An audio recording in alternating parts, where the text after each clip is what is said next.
Hindi ako nagdalawang isip na pumasok, nadala kami ng init kahit nakatayo lang. Hindi lang tubig ang bumuhos sa banyo, pati sarap at saya. Fast forward, parang walang nangyari, DJ Main. Tropa pa din kami. Kahit may nangyari sa amin ay wala akong ibang pinagsabihan.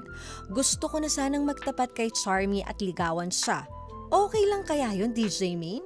Siya lang ang makakasagot niyan pero need mo pa rin timbangin. Sabi ko nga, yung nangyari sa inyo pwedeng init lang ng sandali yan. O baka may feelings din siya.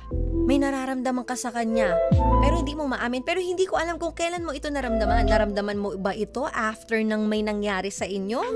O noon mo pa ito nararamdaman? Kasi kung ngayon mo lang naramdaman yan, baka lost lang yan. Hindi yan love. And pagkakausapin mo itong si Charmy, kausapin mo siya ng harapan, hindi sa chat ha. Kasi kung magtatapat ka, Danilo, huwag sa message o tawag. Gawin mo ng personal kung kaya mo. Kasi iba yung eye contact, iba yung body language at vibes pag kayong dalawang nag-usap at harapan dahil sa chat. Walang emosyon dyan. Sa call, nagkakaroon ng misunderstanding paminsan-minsan. Iba pa rin pag eye to eye. Diba?